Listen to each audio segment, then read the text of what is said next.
I was gonna do another cover, but I actually think this is useful to talk about. Um, so basically, I'm just gonna read the article. Emily Ratajkowski is defending Taylor Swift after an old clip from the Ellen DeGeneres show went viral on TikTok. In the 2012 interview with the comedian, was connected to a more recent comment from the pop icon on the social media platform. This is TikTok. Ellen DeGeneres had her show canceled last year following allegations of abusive behavior on set and a wider analysis by viewers of how she conducted herself with guests. DeGeneres was somewhat known for pushing her interviewees in a way that made them and some fans uncomfortable. That's just the whole show was kind of ridiculous. I think it was trying to like humanize gay women, but I don't know. I don't watch that trash. Anyway, Swift's example went viral when a TikToker stitched two clips of the musician together. One in which she's speaking with Zane Lowe in 2019 on Apple Music's Beats One. Another of her appearance on DeGeneres' show in 2012. It's implied that Swift is critiquing DeGeneres while talking to Lowe, though she doesn't get specific. In her interview with Lowe, Swift talks about how when she was younger, people were often reducing her to who she dated, making slideshows of my dating life and putting people in there that I sat next to at a party once. That's a whole thing. Let me just talk about that for a second. You could go out with someone to dinner, okay? You could make out with somebody at a party. You could smash someone at an Airbnb. That doesn't actually mean you're dating.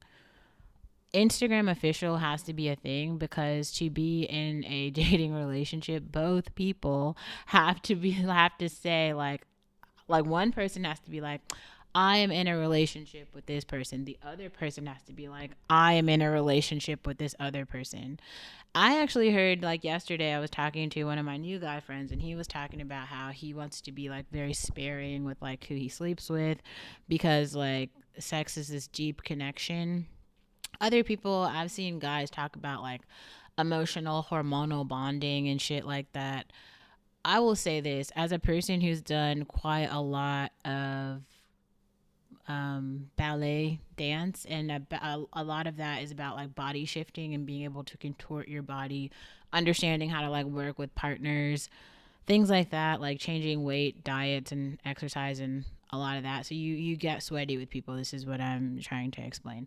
That actually isn't true. You could buy a bag of Epsom salt, put it in a tub. I actually did this like 3 nights ago. Put it in the tub, sit in there for 2 hours until it goes cold. The Epsom salt soaks into the muscles in your skin, and then like a lot of toxins just drain out right there in the tub. That's like a lot of athletes actually know that, and that's why people do things like ice baths. You can also do things like the steam room or hot yoga where you're sweating out fat cells, all type of shit.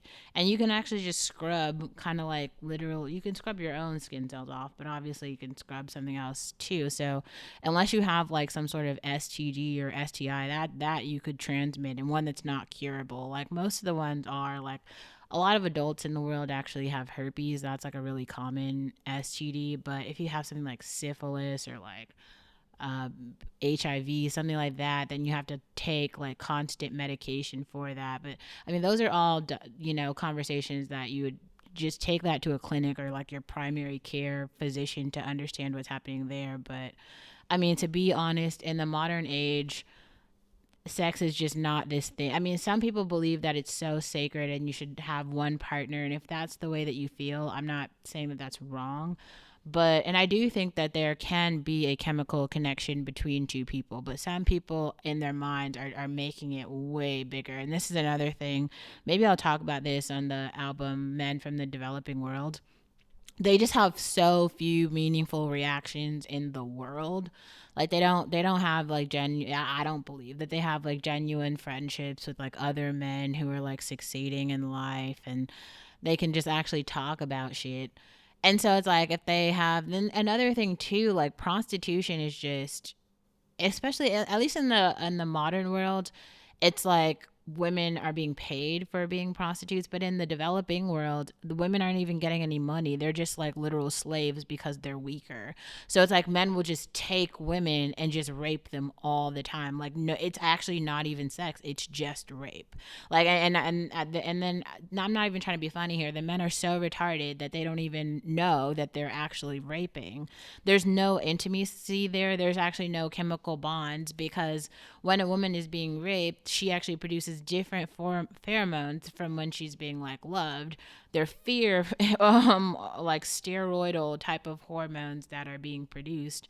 So this the and so it's like she's producing these like um fight or flight pheromones, and he's trying to like get off like two, and that's very different from two people who are saying like, ooh, I'm into you and I want to smash you and I like you, something is attractive about you and I want to be with you.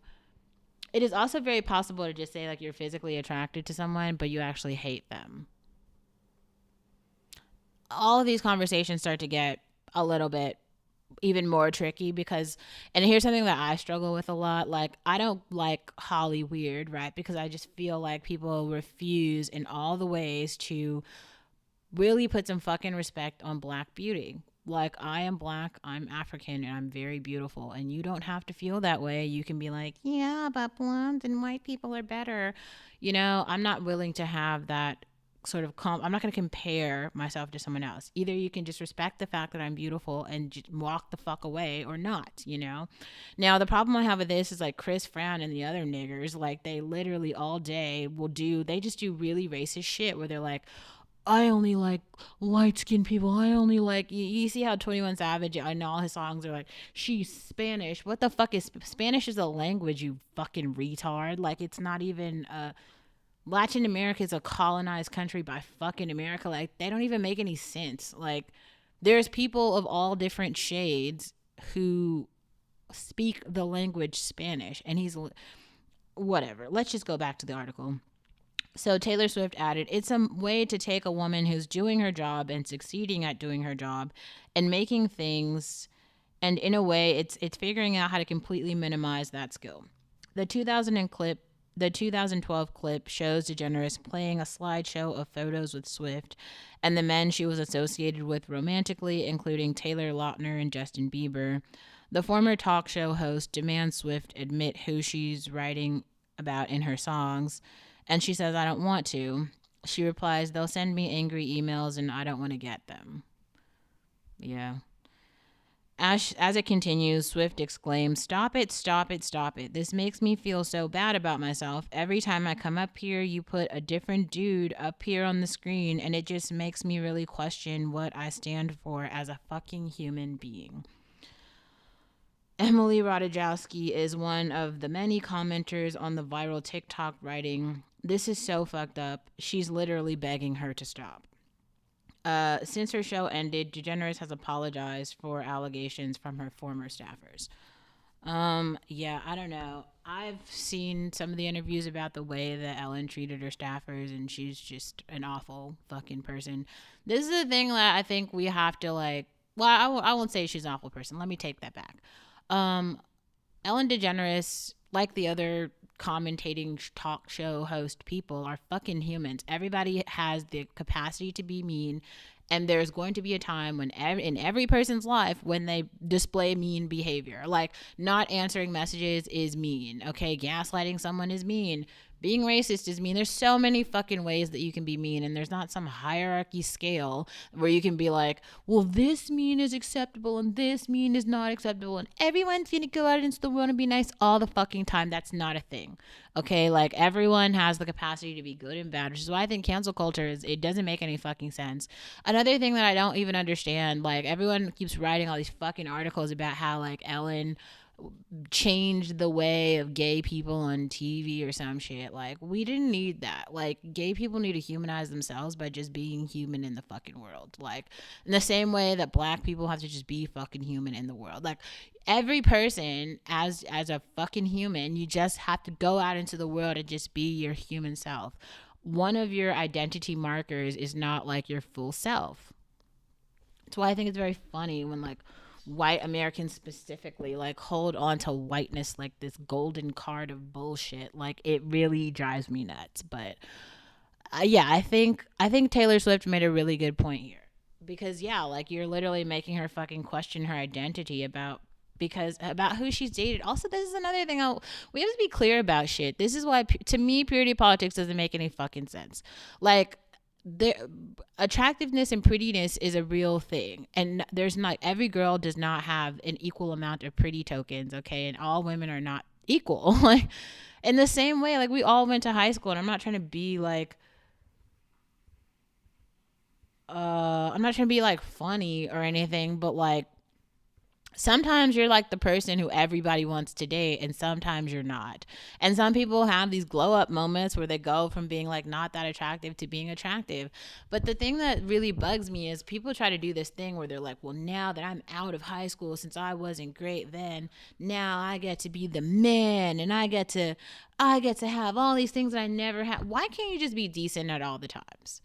And also like having some one up moment on someone that I don't know, like sometimes people just aren't going to be into you, and not there's not a funny thing about that. They're just not. Like everyone's not going to be your type, and if someone doesn't want to be with you, it's okay to just be like, that person doesn't want to be with me, and kind of like take your loss and like move on, not in a funny way or anything. You can like cry and be sad or whatever, but also like most people are going to choose someone. Most people, like I don't choose anyone, but like most other people are going to choose someone, okay? And like people should just look forward to the person who you're going to choose. Like stop trying to like one up or one down or take away or build up or compare, blah blah, all this shit. Like if there is someone that you want to be with, you should fucking focus on that. Like don't care, it shouldn't matter what somebody else thinks, because like what somebody other people aren't living your life. And so people like Taylor Swift, she has all the options. She can literally choose anyone. Also, like people like Drake, he can choose anyone. And like these people are choosing everyone. No, they're not choosing everyone. What I'm saying is that they're some of it is not dating. They're just like hanging out with new people. It seems like Brad and his new girlfriend Ina, whatever, it seems like they are dating. I'm not sure. They're spending quite a lot of time together. But like hanging out with someone one time and then realizing that like it actually wasn't a good experience and actually you don't want to be around that person anymore is a real thing that you can really do. There doesn't have to be some analysis of that interaction. If you want to know how someone felt about that interaction, you would have to talk to them, which is another reason why I think it's very important to start, I don't know, just recognizing the pathology of the incel community, because they're not having any interactions with like no women. Like you can be like, oh, this one's pretty, this one's blah blah blah, like no women at all, none. You can't grow from nothing. I mean, how can I say that? You can't learn from not having an experience. In order to grow and learn from an experience, you have to have the experience. But if you don't have the experience, you can never have the learning. That's my point there.